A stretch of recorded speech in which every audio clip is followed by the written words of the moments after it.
Boa tarde. Evangelho segundo o Espiritismo, capítulo 10. Bem-aventurados aqueles que são misericordiosos. Item 9. O argueiro e a trave do olho. Trechinho de Mateus, capítulo 7, versículos 3 a 5. Esse evangelho é interessante, porque no capítulo 10, bem-aventurados aqueles que são misericordiosos. Nesse item 9, o argueiro e a trave do olho, é bem reflexivo esse evangelho, bem reflexivo mesmo. E para quem não nos conhece, pessoal, depois que quiser acompanhar o que nós vamos falar aqui hoje, está lá no canal Transmutação Renato no YouTube. Tem esses QR Codes aí nas paredes, ou você vai pelo QR Code que já entra no canal, você coloca esse nome Transmutação Renato, que o evangelho vai estar lá. Por que esse evangelho, o argueiro e a trave no olho, ele é polêmico?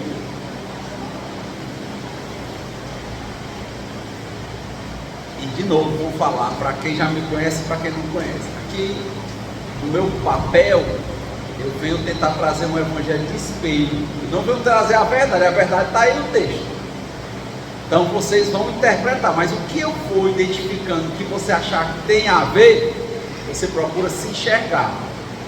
E o que eu não identificar, você é a mesma coisa, faz a sua interpretação e tenta se enxergar. A ideia é essa, que é mais uma provocação ao evangelho, tá? Então nós não temos nenhum fim, interesse aqui em angariar fãs, ou que as pessoas concordem ou discordem. A nossa intenção aqui é que de fato haja uma provocação para que as pessoas procurem se ver nas suas qualidades, nas suas dificuldades, nas suas complexidades, nas suas dúvidas, e elas possam ser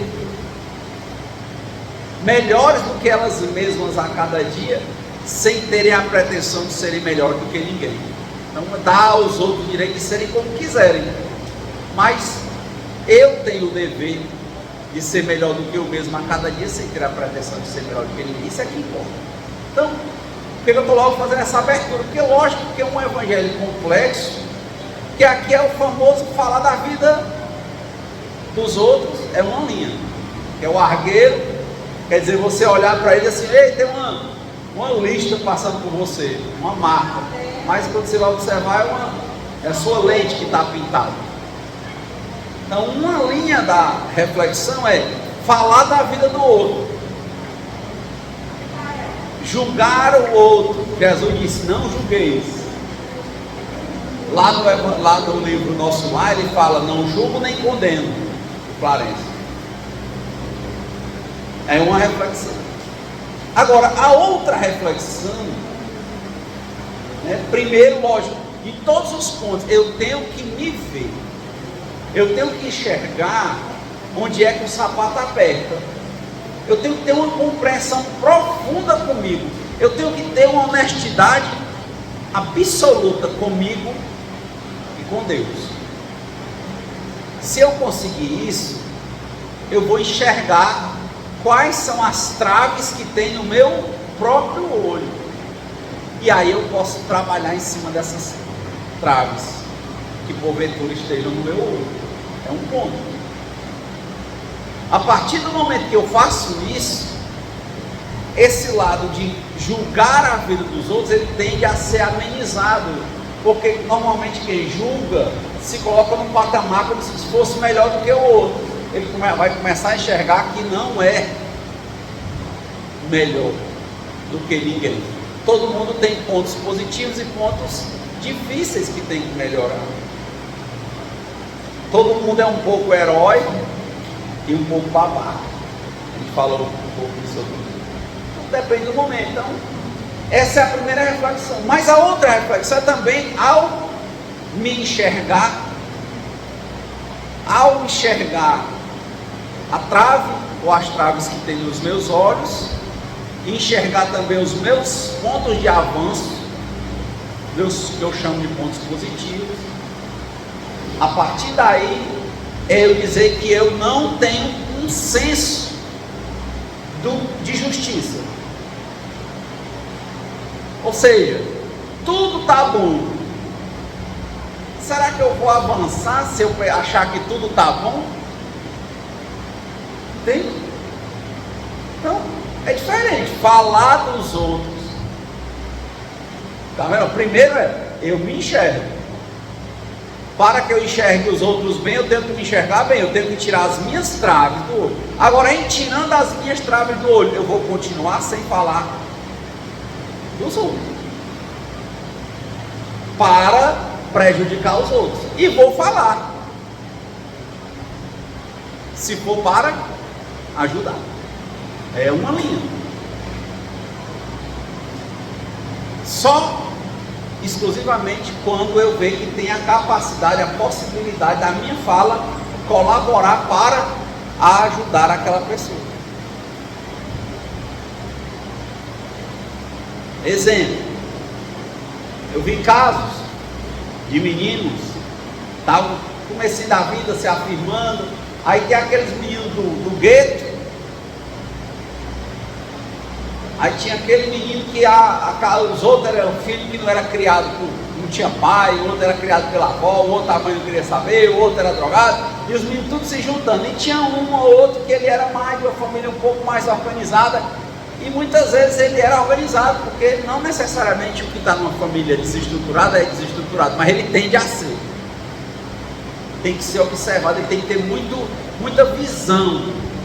E aí, o outro, a mãe trabalhando, o pai lutando, e está numa condição econômica, mas começa a observar que ele começa a andar com os meninos, que já estão fazendo coisas, que a gente chama de coisas erradas. A menina começa a andar com quem já está fazendo coisa errada. Aí a menina de 12 anos começa a andar com a de 14, de 15, que já, às vezes já tem uma vida sexual ativa, às vezes já estão bebendo bebida alcoólica, estão ingerindo, usando droga. Não tem isso ou não? Aí você vê, você conhece, às vezes você não consegue ter um espaço de falar com aquela menina, você não tem intimidade com ela, mas você às vezes conhece os pais, os tios ou alguém, não é? Será que você vai achar que está tudo normal? E não vai chegar para a mãe daquela menina: minha filha, você sabe com quem é que a sua filha está andando? Às vezes por causa de um grito você salva uma boiada, e por causa da falta de um grito você perde uma boiada. Não acontece isso? Era um momento em que você viu e que você tinha coragem. Lógico, se você fosse falar com aquela menina, aquele menino, ele ia ficar com ódio de você. O que você tem a ver com a vida dele? O menino tem a língua grande. Você tem a ver com ele. Mas você chega lá na esquina e vai beber, começa a falar com o outro. Aí aquela menina, olha aquela menina. É uma coisa. Você chegar, se você entender de novo, que vai ser útil, que às vezes a mãe dela, o pai dela tem a mente aberta, que vai saber receber, que aquilo ali está acontecendo porque eles não estão sabendo. Será que se você arranjar um jeito de falar, não vai ser bom? Mas você teve que fazer um julgamento, né? A nível de uma análise, não é uma condenação, mas de que, olha, é bom tomar cuidado. Às vezes, eu conheço muitos casos em que isso aconteceu, e que logicamente, os casos em que os pais tomaram providências, os filhos ficaram achando bom, achando ruim. Ruim demais, péssimo. Quem foi que lhe falou? Vou matar aquele ali, fofoqueiro, sem vergonha, cachaceiro, não sei o quê. Que a pessoa está achando bom, está na lama. E quantos outros casos vocês não devem ter visto, de situações em que aconteceram e que os pais tomaram algumas providências e aquela pessoa mudou, e lá na frente aquela pessoa aprendeu a admirar e um dia foi lá agradecer. Já viu situação assim? Eu passei por isso. Do mesmo jeito que eu estou contando, eu passei. O povo enredar, de eu ficar com ódio, de eu ter sido minha vida limitada, amizade limitada, e lá na frente eu ver onde é que estava aquele pessoal que eu andava e onde é que eu estava. E eu fui falar com a pessoa que eu passei anos odiando porque tinha que falar com a minha família. Aí eu fui lá e disse: olha, eu quero falar, eu quero lhe agradecer. 20 anos depois eu fui entender, mas na hora entendi nada. É delicado esse movimento, e delicado para a pessoa ir falar, entendeu? É assim, é delicado.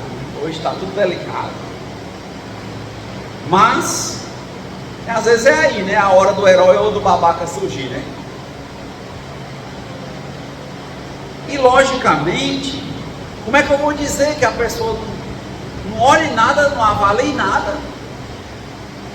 E olha, se você faz uma meditação profunda, observa, limpa a si próprio, vê as suas traves nos olhos e enxerga no mundo que você pode ajudar. Outro lado é enxergar no mundo, quando você já tem um discernimento melhor, avaliar quem são as pessoas que você deve evitar.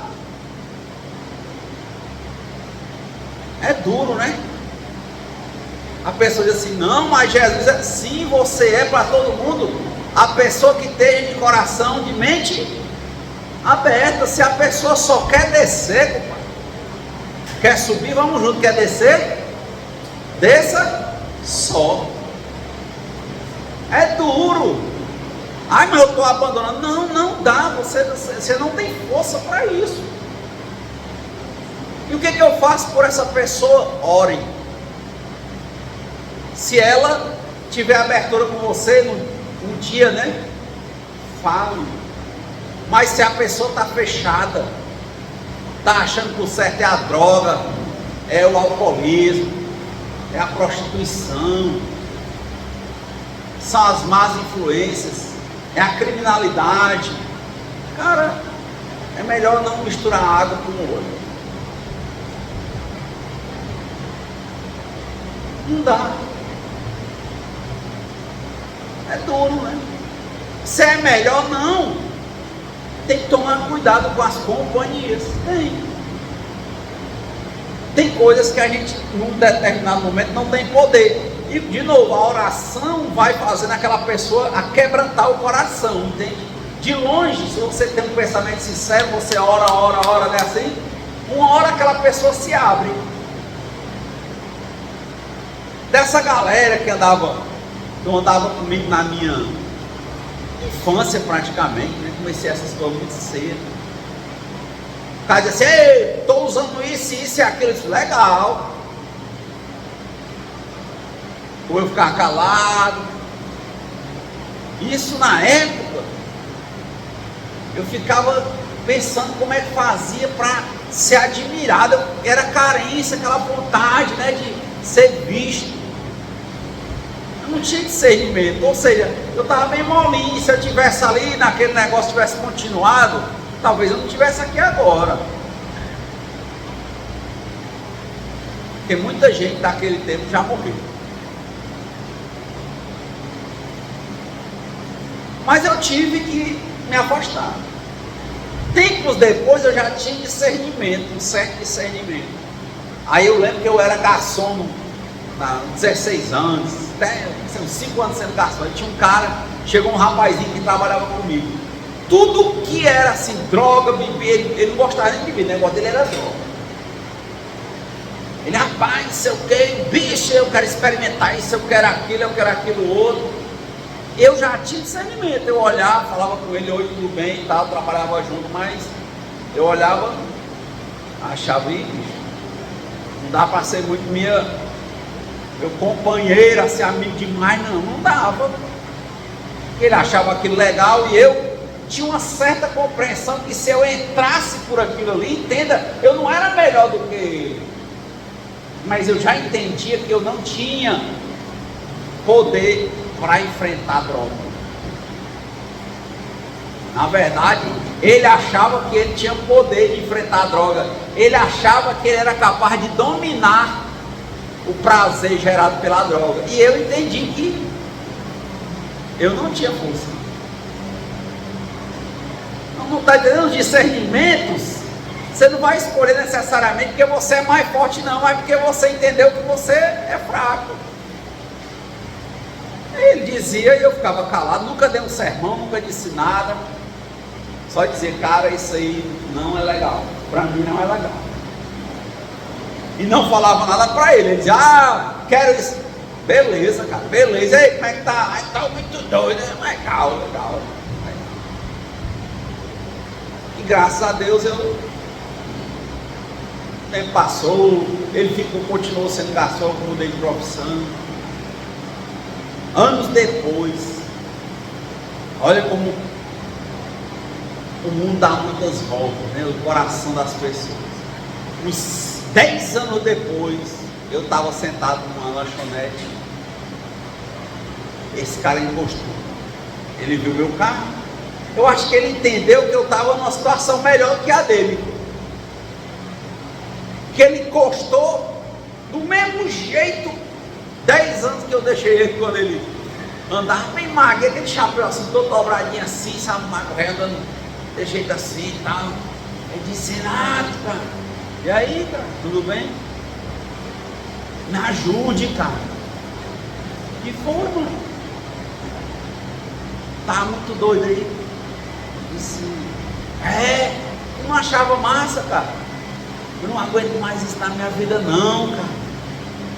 Eu não aguento mais droga não, Renato. Me ajude. Arranje um canto para me internar, ó.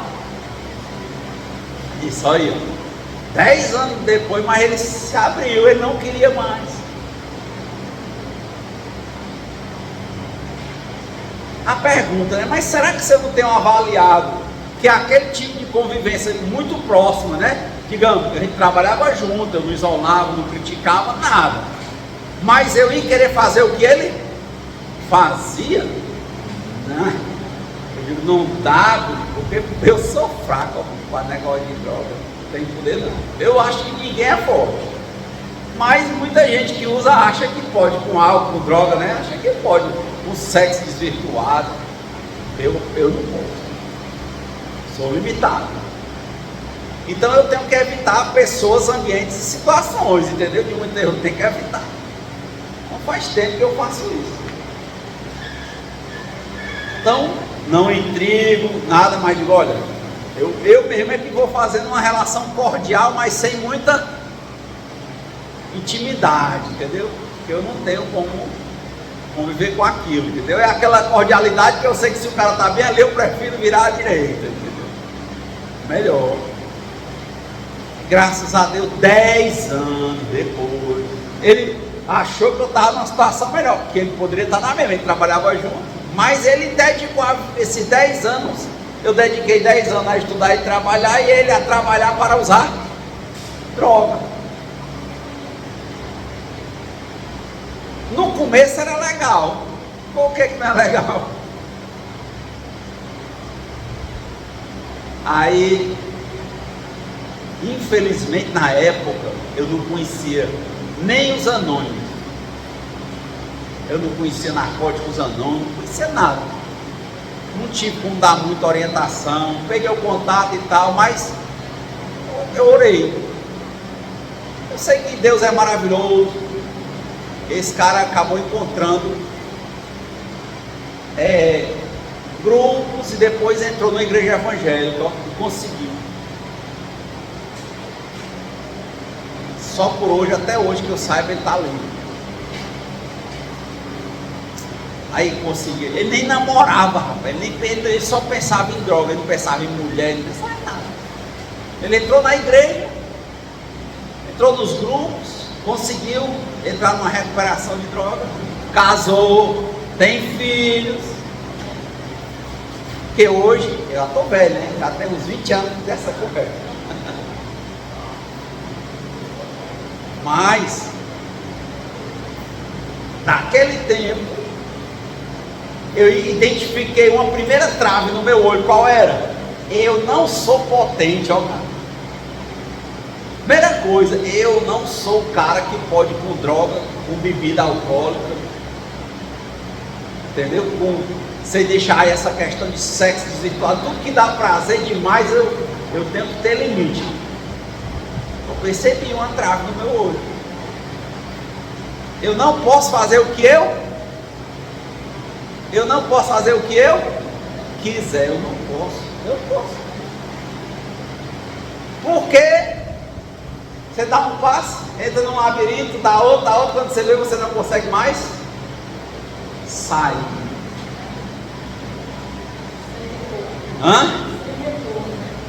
Tem retorno. Olha, muito legal que você disse, sai de sem retorno. Tem retorno. Mas a porta é tão estreita para sair. Se você quiser ver, passe nas salas de alcoólicos anônimos. É bem pouquinha gente. E a quantidade de gente destruindo tudo com o alcoolismo. A porta para sair é bem pouquinha. Entendeu? Antes de, quando você encontra um para sair, você já encontrou 99 que ou desmoralizaram ou já morreram.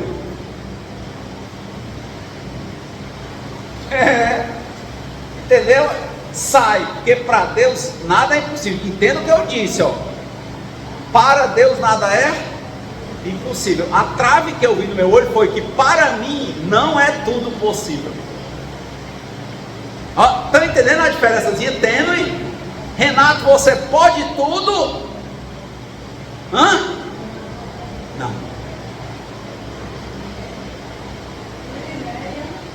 Deus, o Senhor pode tudo?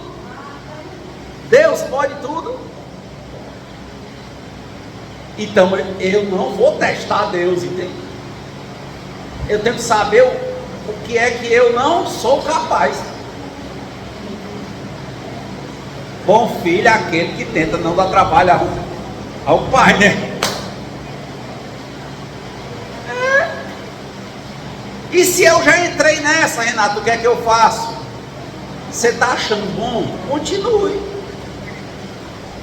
Mas estude um pouco, escute a galera que tem mais tempo, você vai ver que é incurável, progressivo, irreversível, de efeitos fatais, mas antes de matar, desmoraliza. Você vai encontrar um bocado de gente, ou que já morreu, ou que já está desmoralizado. Aí você decide se você quer continuar. Aí é você que escolhe o final. É você que vai escolher. Quer a rocha, mas tenha discernimento. Converse e observe a vida de quem deu continuidade. Eu vi algumas, li outras, vi. Então, no meu caso eu já percebo logo, olha, eu tenho muitas traves nos meus olhos, entendeu? Renato, e aí, hein? Nem é santo, né? Não, mas não me comprazo mais com os meus erros.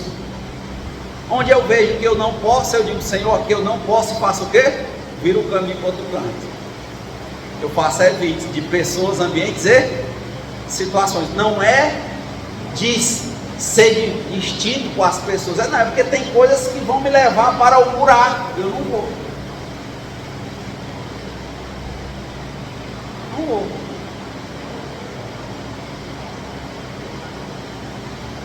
A Ana falando da pessoa que foi visitar, o pastor que foi visitar o presídio. Sim, eu posso visitar o presídio, é obrigado eu ser um preso?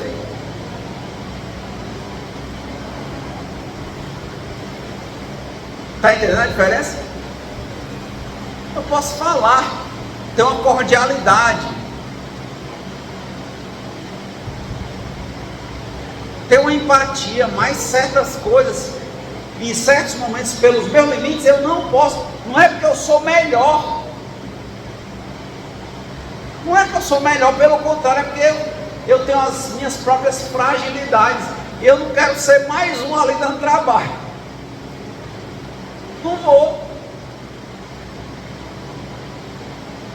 Não vou. Está vendo como é um evangelho complexo, né? Porque às vezes a gente acha que tem que se misturar, né? Assim, né? Junto e misturado, pensando na mesma coisa. Assim, não vai não, cara.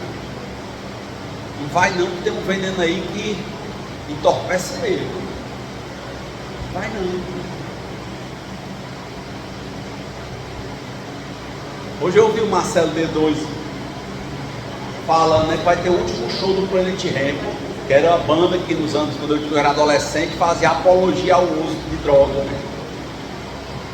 Ele disse, bicho, eu não tenho mais 20 anos, eu não aguento mais isso e tal, essa parada. Um dia eu vi um depoimento, e olha que os anos 80 é o rescaldo dos anos 60 e 70 do sexo, drogas e rock and roll, mano. Então você pegava uma banda como Titãs, todo mundo era muito doido. Veja qualquer depoimento, bote assim, Nando Reis e drogas. O que ele vai falar? Membro de anônimo, não participa, não usa. Não há, pode botar, tem centenas de milhares de vídeos do Nando Reis. Quem conhece Nando Reis? Já viu o vídeo dele falando sobre droga? Pode botar, bote no YouTube, Nando Reis e drogas. Ele não tem uma vez que ele se esconda de dizer que ele não pode usar, não pode beber. E que lamenta muito só ter tido essa visão, que ele era muito próximo do final de vida da Cássia Eller, né? Que parece uma Cássia Eller, gente. Muito, muito parecido. E a Cássia, ele estava naquela onda de usar muito com ela, e nela ela enlouqueceu e morreu. E ele ficou, depois que ela morreu, transtornado.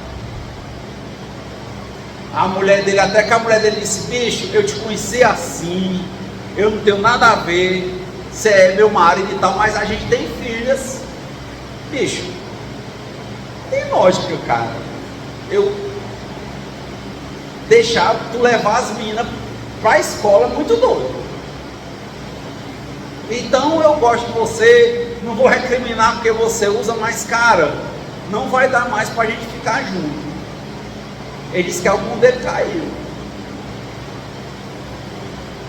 Pai, mais tu tá dando para tuas filhas, cara?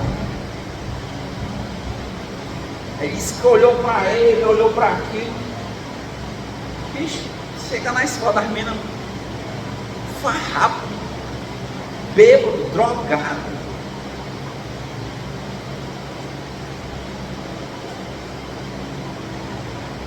Aí parou. Procurou ajuda. Parou. Bota depoimento no YouTube, Nelson Gonçalves e droga. Você vê o depoimento que ele deu, foi ao vivo, na Rede Globo. Ele não pode.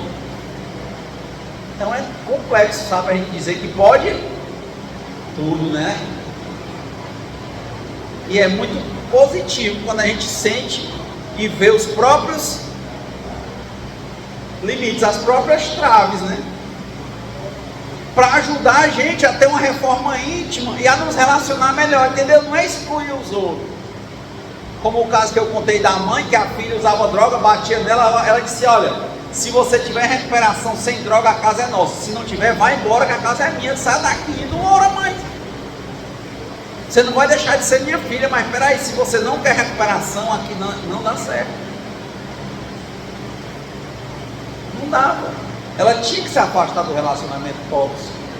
Foi bom, a filha, tempo depois caiu a ficha e entrou em recuperação, é membro de Narcóticos Anônimos em Itailipa, né, há alguns anos. Mas tinha que ser séria a coisa. De novo, não é um abandono que você vai orar. Se a pessoa está doente, você pode estar ali, entende? Mas a ponto de mais se misturar não dá certo. São decisões duras. Por isso que eu comecei o evangelho cheio de dedos, pessoal. Eu não estou trazendo verdades aqui, eu estou dizendo, dentro dessa perspectiva, né? que é negócio de argueira e trave no olho, é importante que a gente se veja, para não estar falando da vida dos outros, mas é muito importante também para que a gente identifique como é que nós vamos usar o livre-arbítrio nas escolhas da nossa própria vida. E é muito delicado achar que pode fazer tudo. Quem pode tudo é Deus. A mesma coisa, se você está na lama, se você escolher sair, Deus vai te ajudar, e é possível. Não é fácil. Não é fácil. Não é fácil. Eu conheço gente que tem 40 anos limpo, em recuperação. Mas eu conheço gente que tem 700 recaídas.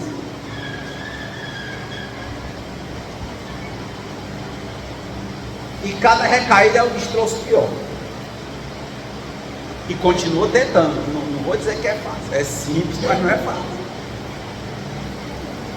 Então, realmente, é duro, né? Para uma pessoa que se acha tão sabida, tão inteligente. Pessoas aqui que são mais inteligentes, melhores em muitas coisas do que eu dizer para elas que elas não podem tudo. A pessoa acha que é maior, dono do quero e posso, vacinado, né? Vacinada. Mas é duro. Mas eu estava falando isso lá na casa de Miramês. Aí uma moça chegou e disse: o senhor está errado. Eu tenho uma cunhada que ela foi de rua com o crack e hoje ela está lá, saiu do crack. Eu não estou dizendo que é impossível, eu estou dizendo que é difícil. Mas se ela tem domínio, por que ela não ficou bem? Por que ela foi para a rua com o crack? É porque a vida dela ficou ingovernável. Aí eu perguntei: se ela está bem agora, ela está usando? Não. Então ela entendeu que ela não pode. Ela sem crack é uma mulher e ela com crack é outra. Nem mulher ela não é, é um bicho.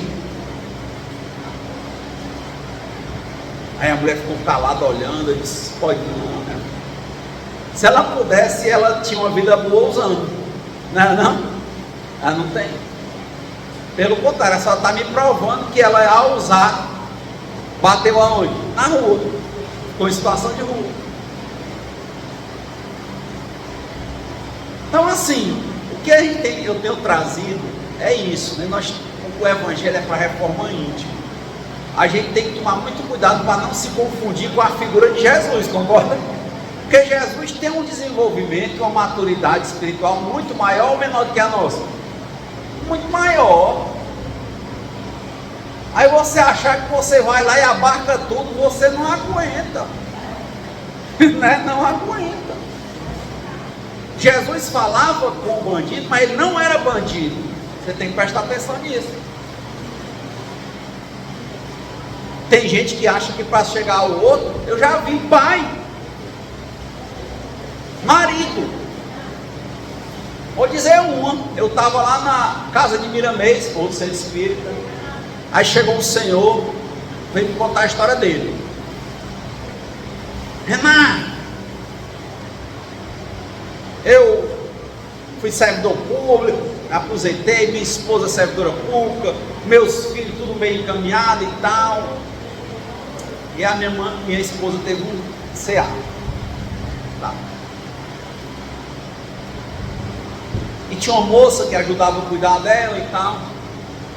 A minha esposa faleceu. Aí essa moça, Renata, ela tinha uns problemas. E eu gostava de beber, fui daqueles anos 70 e aquela coisa. E a gente começou a se relacionar, fazer amizade. Aí, Renata, eu comecei a me relacionar com ela, ó. Mas, só que, Renata, vez por outra ela sumia.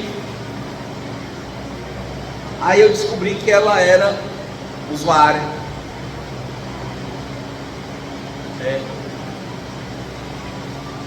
Fiquei desesperado, eu gostava dela, Renata. Eu ia atrás dela e dizendo para mim que uma vez foi achar ela, estava debaixo daquele viaduto, toda suja lá no meio dos caras, tudo escuro lá daquele viaduto do Antônio Bezerra lá. Ele foi buscar ela lá. Minha filha, e deu banho, conselho, e briga. Ora, ela passou uns tempinhos com ele, vacilou com o dinheiro, uma coisa, ela tchum, e voltou. Lá vai ele de novo, procurando ela direto, aí encontrou pela rua. E conversando e dando conselho. Aí ele diz aí o que ele disse para ela: Renato, eu sou um cara que conhece bebida, droga, olha a idade que eu tenho, mas eu nunca fiquei igual essa menina. Já tentei convencer ela de todo jeito a parar, eu sou legal. É uma doença. Já levou ela em narcóticos anônimos? Não, eu converso, eu entendo. Eu nunca precisei disso, Renan. Então não precisa não, eu conversando eu acho que eu vou resolver. O cara achando que ele podia, tinha poder, né? Aí eu comecei conversando e ouvindo, aí ele disse: cara, eu vou ser sincero contigo, você é um cara que eu acho que você tem a cabeça aberta e tal.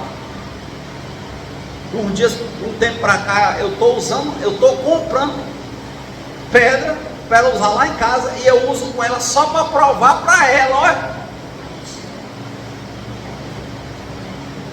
que eu não fico com uma vida ingovernável. Um homem de 70 anos achando que é porque ele tem 70 anos, que é maduro, ele tem poder para vencer a droga. Num relacionamento tóxico, distorcido, com uma drogadicta nativa.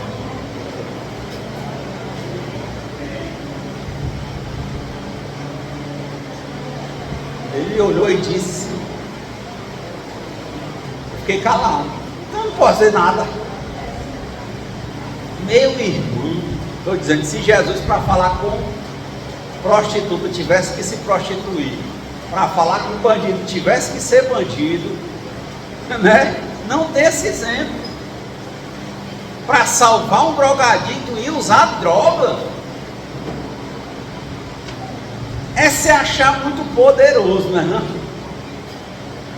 Não falei nada, meu gente, fiquei só ouvindo. Resultado é que também eu não vi mais esse cara.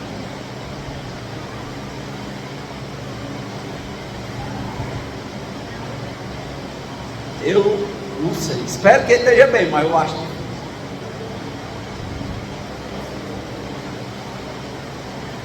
Está entendendo como é que você não vai discernir? Tomar uma atitude dessa, meu irmão. Conheci outro que era o filhinho de mamãe, trabalhador, cuidou da mãe dele. A mãe dele ficou prostrada, cuidou, zelou. Aí a mãe dele faleceu. Ele com 60 anos, tinha pai e não bebia. Aí naquela dor, né, do sofrimento da partida da mãe, aí o cara entrou na fuga profunda, bebendo, e depois relacionamentos sexuais distorcidos, teve contato com usuários e começou também a usar uma coisa mais potente. Poxa, começou com 60 anos. Outro dia eu passei lá no centro de bicicleta, eu vi ele passando, gritando, todo sujo. A gente chama aqui no Ceará assim, comeu o juízo dele, vendo um cãozinho metido, anda gritando assim. Um cara com 60 anos,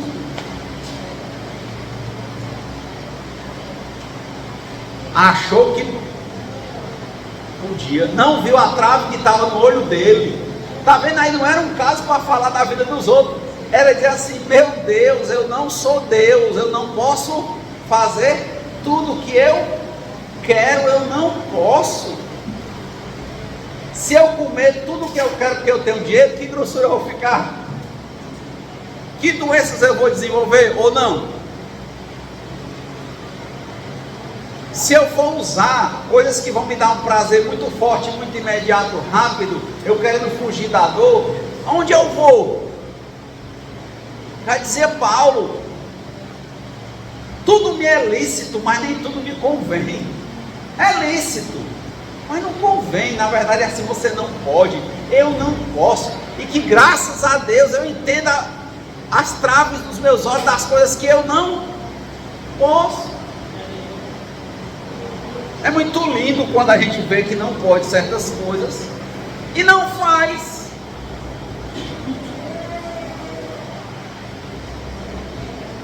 Está vendo como é um evangelho delicado? Porque a gente pensa que isso aqui é para não falar da vida alheia. É não. É para você ver onde é que estão as traves do seu olho. Porque tem traves no seu olho. As suas traves são os seus limites. Enquanto você não enxergar os seus limites, você vai achar que todo mundo é menor do que você. Mas quando você achar seu limite, você vai ter certas cautelas e vai ter os evites. De novo, em algumas situações e momentos da sua vida, você vai ter que evitar pessoas, ambientes e situações. De novo, não é para recriminar, é porque não dá para você. Você é um cara que é dependente de droga, vai andar com quem hoje? Não vá. Vai onde tem? Não vá.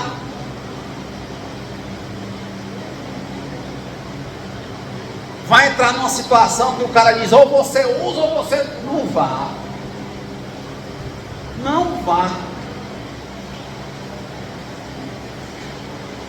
É muito duro.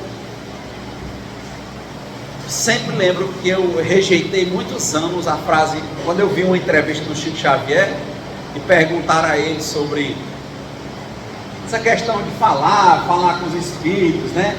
E ele sempre dizia, né, que o telefone só tocava de lá para cá, não é daqui para lá. Ele dizia, eu não tenho o poder de chamar os espíritos para falar, ele é que vem, eu sou um canal, sou um médium, um meio. Aí a pessoa começou a insistir, a repórter disse assim, minha filha, eu não posso as coisas não. Eu sou que nem um cachorro amarrado. Aquilo me doeu, entendeu? Porque eu queria que a pessoa dissesse que ela pode tudo. E um homem daquele, o Chico Xavier, para mim, que eu achava, tem uma admiração interessante. Não em Deus, nem santifico, mas uma admiração interessante pelo trabalho. Ele dizer que é como um cachorro amarrado. Aquilo foi muito duro para mim, mas hoje eu entendo. Em várias coisas eu sou um cachorro amarrado. E eu digo, isso aqui eu não vou. Só que graças a Deus, nem sempre Deus precisa puxar a corda. Eu mesmo fico quietinho ali, eu olho isso ali, não. Eu olho ali não. Ali não. Eu é que digo. E quando eu quero recair, graças a Deus, muitas vezes Deus vai e faz o quê? Ele puxa a corda, ó. Eu doido para errar, e Deus vai lá e... Eu me lembro que tem uma corda, ó. Né? Já tentaram assim, tá com vontade de fazer uma coisa que você sabe que é errada e não dá certo? Quem já passou por isso? Né? Deus puxou a corda, ó. Aí você depois, você fica com raiva. Aí depois você diz assim, oh meu Deus, graças a Deus, o Senhor puxou a corda. Eu não entendia. É duro, né? Não para quem foi criado achando que pode tudo, que está lutando por independência.